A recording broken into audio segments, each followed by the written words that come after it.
Fala pessoal, tudo bem? Eu sou Bruno Koga, esse aqui é o Direito na Veia, meu canal no YouTube para a gente debater temas atuais de direito, temas clássicos de direito, mas sempre buscando ter algum referencial, algum embasamento naquilo que a gente vai debater. E hoje a gente vai discutir um tema que para mim é muito interessante, que é a precificação personalizada. Então, pessoal, hoje o que a gente vai discutir é a precificação personalizada. Esse aqui foi o tema da minha dissertação de mestrado, e aí eu preparei, para começar esse canal, uma versão curtinha, basicamente, de alguns pontos da minha pesquisa. E esse vídeo aqui ele vai ser dividido em 3 partes, para não ficar muito cansativo, e também porque eu creio que fica mais simples para a gente entender, tá? Gostaram, né? Efeitos especiais. A primeira coisa aqui é o meu currículo. Eu sou doutorando em Direito Constitucional pelo IDP, eu tenho mestrado também pelo IDP, só aqui em São Paulo. Eu tenho uma especialização em Economia pela GV e outra em Direito Empresarial também pela GV. E, além disso, eu sou bacharel em Direito pela Mackenzie. Então, basicamente, esse daqui é o meu currículo. Mas qual vai ser a nossa exposição aqui sobre a precificação personalizada? Em linhas gerais, isso aqui vai ser uma discussão sobre como funciona, o que é, para que serve. O segundo vídeo vai ser sobre a relação da precificação personalizada com o CDC. E a terceira parte, ou seja, o terceiro vídeo, vai ser na relação entre a precificação personalizada e a LGPD. Então vamos lá, que hoje a gente vai começar pelas linhas gerais. A gente vai se perguntar o que é precificação personalizada. A gente vai perguntar, cobrar preço personalizado é alguma coisa nova? É possível? Como eu vou estimar esses preços personalizados? Se essa precificação personalizada que eu vou ficar falando aqui para vocês funciona no mundo real, ou se é uma coisa que eu inventei na minha cabeça, e o que está no debate econômico sobre a precificação personalizada. Então vamos começar. O que é precificação personalizada? Precificação personalizada é a atribuição de um preço específico de um dado produto ou serviço a um grupo de consumidores pequeno ou a um consumidor específico, e esse preço ele parte da utilização dos dados pessoais desses consumidores. Ou seja, se alguém torce para o time A, provavelmente essa pessoa tem mais disposição em pagar um valor superior para ter uma camisa desse time de futebol do que um torcedor do time B. Se alguém, por exemplo, é mais afoito na hora de comprar alguma coisa, geralmente essa pessoa vai estar mais disposta a gastar mais dinheiro para ter esse produto de uma vez, ao invés de alguém que tem o costume de pechinchar, de negociar e de tentar ir atrasando essa negociação, essa aquisição. Tá? Então, o que é? A precificação personalizada é a atribuição de um preço específico para uma pessoa, na qual o fornecedor vai poder se utilizar de várias informações que ele possui em relação a esse indivíduo ou esse grupo de indivíduos e vai utilizar isso para estimar um preço particular. Tudo bem? A precificação personalizada, ela na verdade ela já vinha sendo discutida na teoria econômica através do que se chama de discriminação de preços. A discriminação de preços geralmente é dividida em 3 níveis. O primeiro nível é a atribuição de um preço específico para cada consumidor. É o mundo perfeito. Você sabe quanto cada pessoa está disposta a pagar por um produto. A discriminação do segundo nível ela é o versionismo. Você cria versões diferentes do mesmo produto para você conseguir alcançar um número maior de consumidores. Por exemplo, edições especiais de livros, edições especiais de DVD de algum filme. Você, no final, está comprando o filme ou o livro. Mas o que acontece? Nesse cenário, por ter uma capa mais bonitinha ou alguma coisa que não influencia no produto que você está comprando, você paga mais ou você paga menos quando você compra uma edição de bolso. E a de terceiro nível, que é a divisão dos consumidores em pequenos grupos. E aí, é que está o truque da precificação personalizada. Ou seja, você vai ter, dependendo do algoritmo que você tiver, você vai estimar para cada pessoa individualmente esse preço, ou para grupos de pessoas que são parecidas entre si. Agora a gente vai se perguntar, cobrar preço personalizado é alguma coisa nova? Isso é alguma coisa que a tecnologia trouxe para a gente? Na verdade, não. A etiqueta de preço que a gente conhece hoje, que está em tudo quanto é lugar, ela foi desenvolvida no século XIX por um Quaker nos Estados Unidos chamado John Wanamaker. Ou seja, antes disso, você ia para uma loja, você negociava um preço, você buscava sempre saber quanto custava aquilo. E o vendedor tentava descobrir quanto você estava disposto a pagar pela mercadoria. Então, o que acontece? Antes da invenção da etiqueta de preço, a gente estava numa situação muito parecida com o que talvez nós venhamos a encontrar no futuro aqui no Brasil e no mundo inteiro. Mas, se a gente pensar, nossa, agora que já existe a etiqueta de preço, acabou a atribuição de um preço específico a uma dada pessoa, a gente vai se esquecer do quê?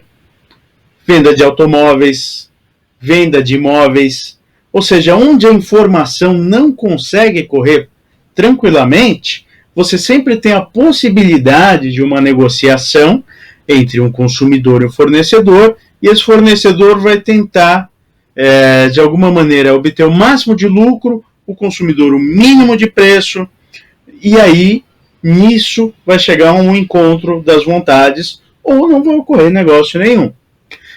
E aí, cada um desses ajustes entre consumidor e fornecedor vai gerar um preço específico. E esse preço específico vai demonstrar para a gente que, embora uma precificação personalizada seja alguma coisa que pareça extremamente nova, ela já existe, de certa maneira, na nossa vida. Agora a gente vai se perguntar, mas como é possível alguém estimar preço personalizado?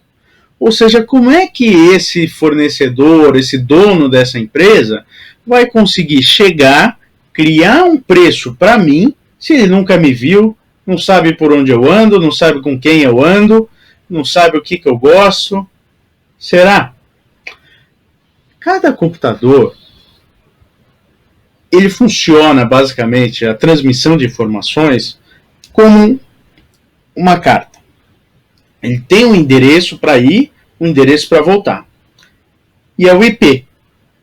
Ou seja, se cada um de nós, utilizando uma máquina, tem um IP, a gente vai conseguir saber exatamente de quem era aquele computador que visitou tal site, que baixou tal conteúdo e depois remeteu tal conteúdo de volta para o fornecedor.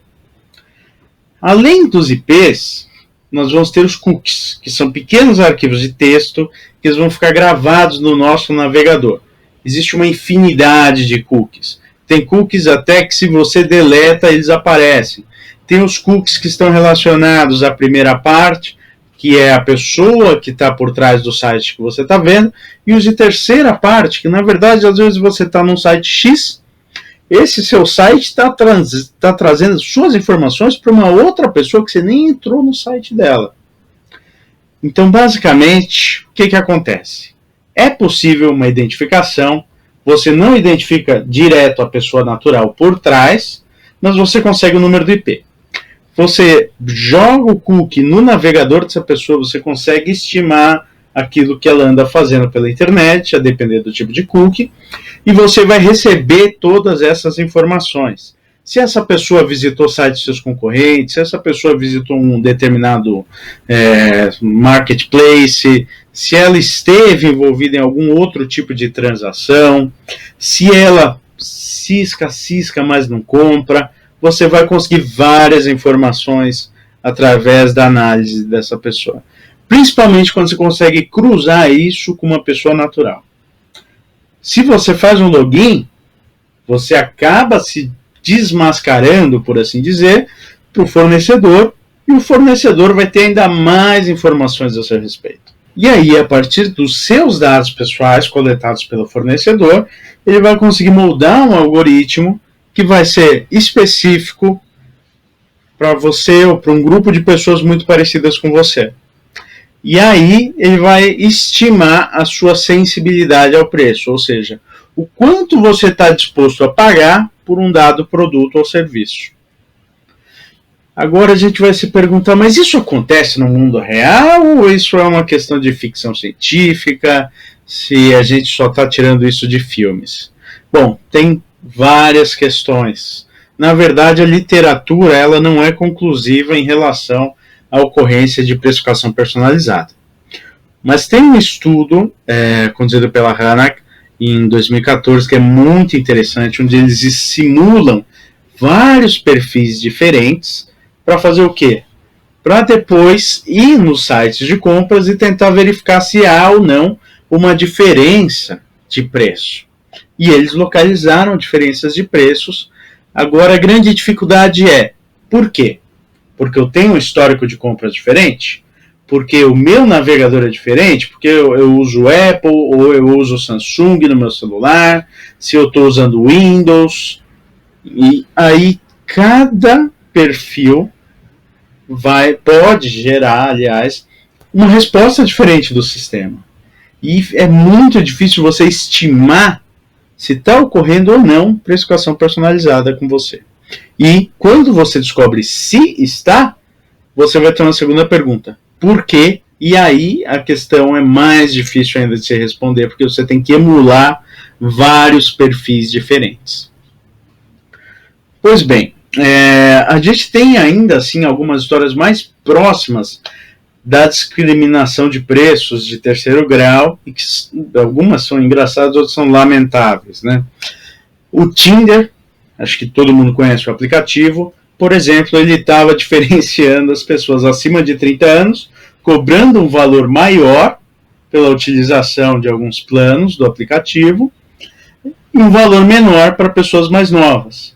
Isso gerou uma ação lá nos Estados Unidos, o grupo Match, que é o dono do Tinder, teve que fazer um acordo milionário, deu vários super likes, né, para as pessoas que se sentiram lesadas, que entraram com a class action. Isso já demonstra o que? Um tipo de discriminação. Quem tem mais de 30, quem tem menos de 30, cada um deles recebendo um preço diferente. A Orbitz, que é um outro site também, ela pegava e fazia o quê? Aumentava preço para consumidor de Mac. E o Staples, ele via-se ao redor desse computador que estava acessando o site dele, tinha lojas de concorrentes. Ou seja, você começa a notar que a utilização desses dados pessoais, eles começam a influenciar na precificação, nos valores que você é cobrado por um produto ou por um serviço. E também, e esse daqui é um caso muito mais sério, na Inglaterra você chegava a pagar 1.000 libras a mais por seguro de automóvel se o seu nome é Mohammed. É uma questão que ainda está sendo debatida lá, mas é um caso extremamente grave, pode envolver práticas ou de preconceito religioso ou de racismo. Então a gente tem que estar sempre muito preocupado com a forma com que os algoritmos vão ser utilizados, e isso a gente vai tratar principalmente no vídeo 3, que vai ser sobre LGPD, e aí a gente vai discutir dever de não discriminar, tá bom? Bom, pessoal, agora a gente vai discutir o que os economistas dizem sobre a precificação personalizada, até porque toda essa teoria, desde a discriminação de preço, surgiu deles. Então, ninguém melhor do que as pessoas que estão estudando esse fenômeno há mais tempo do que nós, para nos dizer quais são os principais problemas aqui. E, bom, a literatura ela é quase unânime em algumas questões, e depois eu vou lançar uma bibliografia mais completa sobre o assunto. Mas, enfim, via de regra, os consumidores não consideram ética a discriminação de preços, ou seja a precificação personalizada, seja discriminação de terceiro grau. As pessoas não gostam de pagar preços diferentes em relação a outras pessoas. A legislação de proteção de dados pode criar problemas para esses fornecedores obterem os dados que eles precisam para poder estimar os preços aos consumidores. Além disso, você necessita de um nível de refinamento tecnológico extremamente elevado. Evidentemente, a precificação personalizada não é uma coisa que você faz com a calculadora. E a quantidade de informação, ou seja, a quantidade de dados para você conseguir montar um modelo que funcione, porque não adianta você simplesmente estimar quanto você acha que alguém vai pagar, mas de fato esse modelo tem que funcionar. E tem que levar cada um no seu limite subjetivo para adquirir um produto ou um serviço. E aí isso pode ser proibitivo. Hoje em dia existem os data brokers, ou seja, pessoas que compram, vendem dados, mais vendem do que compram, e você pode adquirir isso. A questão é o preço e a quantidade que você tem que ter para você ter um nível de confiabilidade estatístico razoável para você poder estimar o seu preço. E agora aqui, ainda discutindo essas questões de economia, quais são as consequências da precificação personalizada? Vou dividir aqui em consequências positivas e negativas. Por que consequências positivas e negativas? A precificação personalizada ela é muito dúbia. Ao mesmo tempo que ela aumenta a quantidade de pessoas que vão comprar os produtos, e por que isso? Porque ao mesmo tempo que ela vende mais caro para uns, ela vende mais barato para outros. Ou seja, muitas pessoas que estariam originalmente impedidas de comprar esses produtos vão ter acesso a esses bens, de certa forma até custeadas por outras pessoas. O sobrepreço que você vendeu para um vai ser eventualmente aquilo que vai te dar gordura para você vender mais baixo para outro. Isso, evidentemente, é teoria econômica, não se pode chegar a concluir cabalmente que isso vai acontecer. Isso é mais uma estimação teórica, tudo bem? Mas qual a consequência disso? Maior igualdade social. Se as pessoas que têm mais renda ou mais disposição em pagar pagam mais e aquelas que têm menos renda, menos disposição em pagar, pagam menos, você consegue nivelar as pessoas dentro da sociedade. Mas isso é extremamente discutível se você consegue chegar nisso, tá?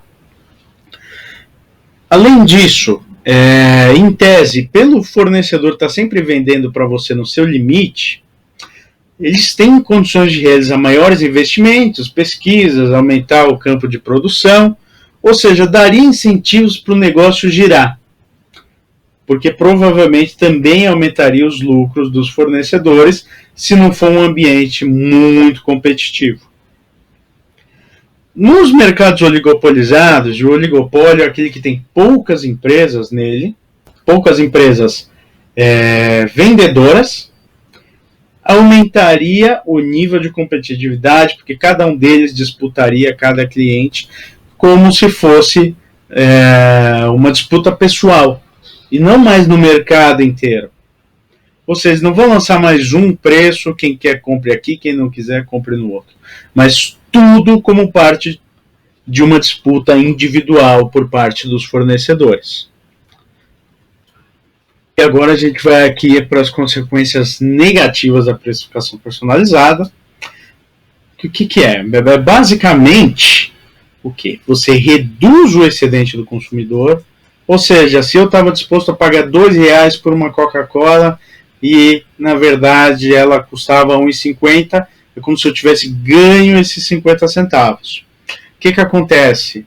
Sabendo que o meu preço limite é 2, o fornecedor me vende por 2 e aí eu não ganhei nada, eu saí do jeito que eu entrei. Ganhei uma Coca que eu valoro como 2, o fornecedor me vendeu por 2 essa Coca-Cola, não ganhei nada, certo? Então, reduziu o meu excedente. A exclusão de concorrentes também, ou seja, aqueles que não puderem implementar a precificação personalizada, eles correm o risco de serem tolhidos no mercado, tá? Por quê? Porque você vai poder fazer preços mais competitivos para cada pessoa e principalmente nesses segmentos mais baixos, aquele que está vendendo o preço médio não vai conseguir vender. Então ele pode acabar saindo do mercado. Isso ainda é um pouco discutível, até porque você pode pensar que um fornecedor que vende de maneira igual para todo mundo, ele pode ganhar reputação nisso. Mas, enfim, isso é uma outra discussão de modelagem E infelizmente a gente não tem espaço até o tempo. Agora aqui, possível criação de barreiras de entrada ou de expansão. Ou seja, está todo mundo usando esses algoritmos, está todo mundo vendendo na precificação personalizada, talvez alguém de fora não vá ter o interesse de entrar nesse mercado para participar. Tudo bem? Isso aqui é uma barreira de entrada. Se eu tiver que fazer isso, será que eu vou entrar? Será que vale a pena eu investir meu capital aqui ou em alguma outra empresa? Ou seja, isso acaba impedindo que essas pessoas ingressem nesse mercado. Ou uma barreira de expansão. Eu estou chegando numa situação tal que eu não consigo aumentar mais, porque eu estou numa disputa tão renhida que ela me impede de aumentar o meu negócio. E também dificulta a competição ajusante, ou seja, de cima para baixo, dos elos superiores para os elos inferiores da cadeia de produção. Essa foi a primeira parte da explicação, depois a gente vai discutir isso com mais detalhes em relação ao CDC, em relação ao LGPD, o que eu analisei, há casos no STJ muito interessantes sobre discriminação de preços, a Senacom também, e principalmente em relação à LGPD, que é uma legislação nova, né? Então tem muita coisa interessante ainda para a gente olhar. Aqui eu coloquei só as referências citadas. Eu recomendo muito esse livro do Estrach e do Stuck. É fantástico, certo?